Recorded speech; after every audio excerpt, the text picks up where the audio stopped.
Estimadísimos, bienvenidos. Esta será el inicio de la última auxiliar del curso, la auxiliar número 6, y vamos a ver la última materia que nos falta ver para el último control, el control 3 de calidad del agua, que corresponde a las reacciones de reducción y oxidación, es decir, las reacciones redox.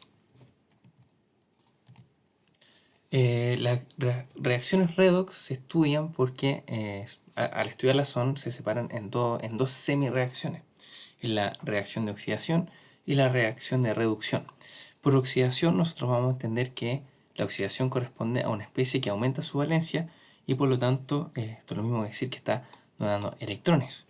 Por otro lado, la reducción corresponde a una especie que disminuye su valencia y por lo tanto en términos prácticos va a estar captando electrones. Entonces nosotros vamos a entender las reacciones redox como una reacción en la que se transan electrones.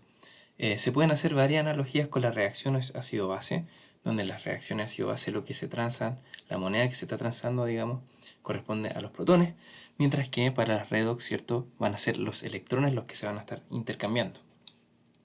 Otra forma de poder referirnos a las especies que van a estar involucradas es como agente oxidante, que corresponde a la especie que capta electrones y por lo tanto es la que se reduce, y análogamente el agente reductor es la especie que se oxida y por lo tanto corresponde a la especie que dona electrones. Ojo con esta forma de referirse a las distintas especies involucradas, dado que se puede prestar para la confusión, así que ojalá que tengan esto claro como el agua.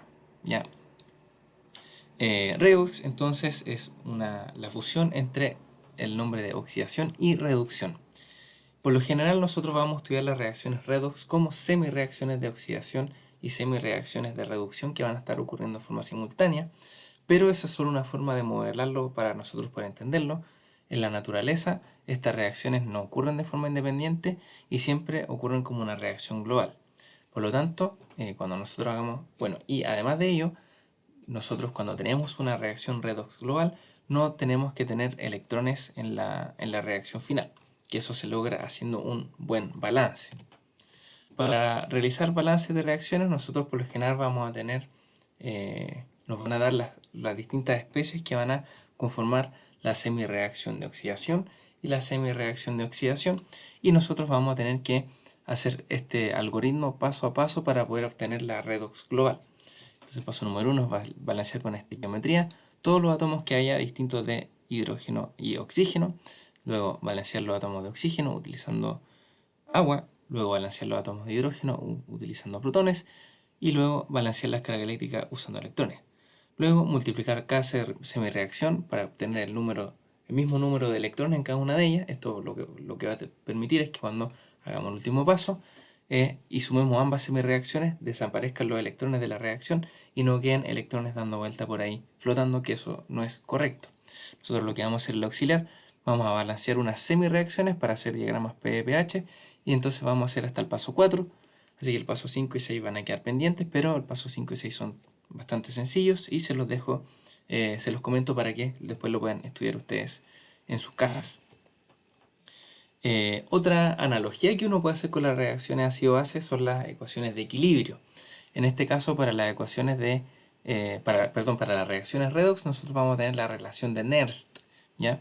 Este corresponde al equivalente y para cada semireacción se va a tener una ecuación de Nernst, donde van a tener esta anatomía.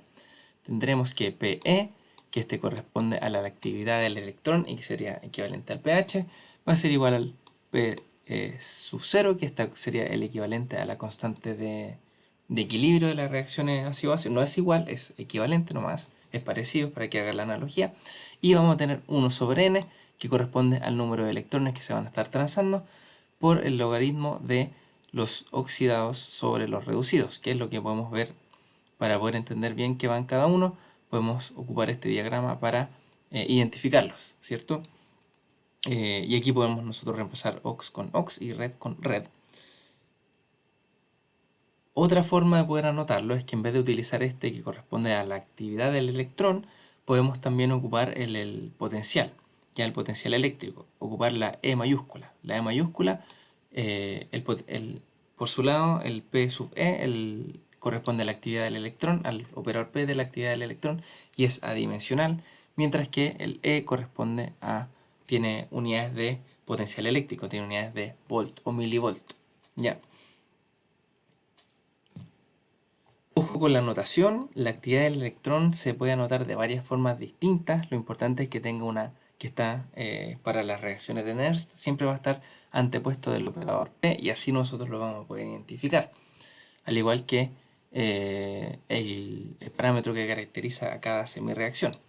Ojo que puede ser P sub E minúscula, P sub P E mayúscula y P epsilon. Este, por ejemplo, aparece en el Water Chemistry, por si estudian ustedes, para que no se confundan.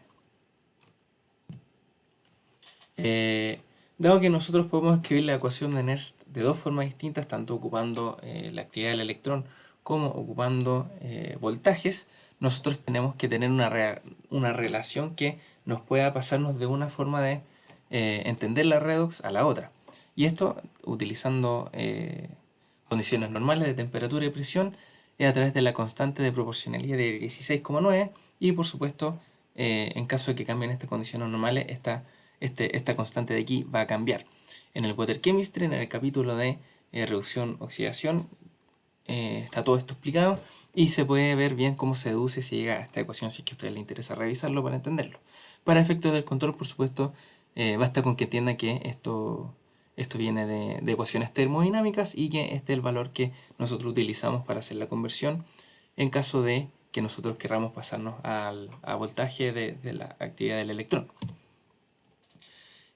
Otra cosa muy interesante y donde se puede poner complejo este tema de las reacciones de reducción y oxidación corresponde al momento en que nosotros no solo tengamos especies que se puedan oxidar y reducir, sino que al mismo tiempo también puedan tener reacciones ácido-base. Para nosotros estudiar esto vamos a necesitar dos dimensiones. Por un lado vamos a tener la actividad del electrón que va a estar en el eje Y y por el otro lado vamos a tener el pH que va a estar en el eje X y por lo tanto ahí nosotros podemos tener un plano que nos va a caracterizar completamente la solución en la que nosotros estemos, tanto por el lado de que si vamos a estar en un ambiente reductor o oxidante o bien en un ambiente o por otro lado en otra dimensión si vamos a estar en una solución ácida o básica. Para formar estos diagramas se utilizan las ecuaciones de Nernst de cada una de las semirreacciones que van a estar involucradas en el sistema. Se generan rectas que determinan las zonas de predominancia. Estas salen de imponer que las distintas especies sean iguales. Nosotros en el auxiliar vamos a hacer un diagrama PPH, así que no se preocupen si no queda muy claro aún. Tercer punto, el diagrama PPH no entrega información precisa respecto a las concentraciones de cada especie, sino que solo indica la predominante en cada región del gráfico. En estos gráficos nosotros vamos a tener distintas regiones y esas regiones vamos a tener cuál va a ser la especie predominante, pero tenemos que entender que si bien va a ser la predominante, no va a ser la única especie que se va a estar expresando. Si ustedes recuerdan, cuando nosotros resolvemos equilibrios de pH, siempre vamos a tener van a haber rangos de pH en donde nosotros siempre vamos a tener, si bien siempre va a haber una especie que va a ser predominante, va a haber una que va a ser la segunda más predominante y que puede tener una cantidad no despreciable de concentración, y esto también se puede heredar acá. Después se lo explico con más detalle. Por último, en caso de tener una reacción de precipitación-disolución, la actividad del sólido pasa a ser la concentración molar de este. Esto es importante en caso de que les toque en el control con precipitación-disolución para que lo tengan presente. Entonces aquí nosotros tenemos un ejemplo de un diagrama pH. En este caso nosotros tendremos, como siempre, se me perdió el mouse, ahí está. En este eje vamos a tener los ambientes hacia abajo, vamos a tener un ambiente reductor, hacia arriba vamos a tener un ambiente oxidante y aquí tendremos el pH que ya lo conocemos. En este caso podemos ver aquí que hicimos un diagrama pH para el azufre, donde tendremos que para ambientes más bien oxidantes tendremos la formación de sulfato y para ambientes más reductores tendremos la formación de H2S y HS, donde además nosotros tenemos esta línea aquí que nos separa el H2S con el HS, que esta va a estar dada por la reacción ácido-base entre estas dos especies. Fíjense que esta recta está cortada aquí por esta otra recta que nos separa el sulfato de las otras dos especies. este sulfato no, para este rango de pHs no tiene, perdón, aquí sí, tiene esta reacción ácido-base que puede formar HSO4 y por lo tanto las distintas especies que se pueden formar, las distintas reacciones ácido-base que se pueden expresar o que se pueden encontrar en el sistema también van a depender de la capacidad reductora u oxidante que va a tener la solución en la que estamos trabajando. Lo que les comentaba antes es que este diagrama representa zonas de predominancia, entonces en todo este sector nosotros vamos a decir que el sulfato es predominante, pero eso no significa que no vayan a existir otras especies, significa solamente que es la predominante. Entonces, por ejemplo, nosotros incluso podríamos hacer, permítanme borrar, nosotros incluso podríamos hacer curvas de concentración y, por ejemplo, podríamos, si es que desarrolláramos las ecuaciones de ácido-base y las ecuaciones de redox en forma numérica y precisa, podríamos hacer incluso regiones donde podríamos determinar donde, por ejemplo, por decir cualquier cosa, va a haber un mayor, el 90% del azufre va a estar especiado como sulfato, luego va a haber otra región un poquito más interna, donde tendríamos, por ejemplo, estoy inventando los números, pero por ejemplo el 95% del sulfato va a estar expresado, perdón, del azufre, el 95% del azufre va a estar expresado como sulfato, y esta recta de acá, que es la que separa las zonas de predominancia, correspondería a la que más del 50% del azufre va a estar especiado como sulfato.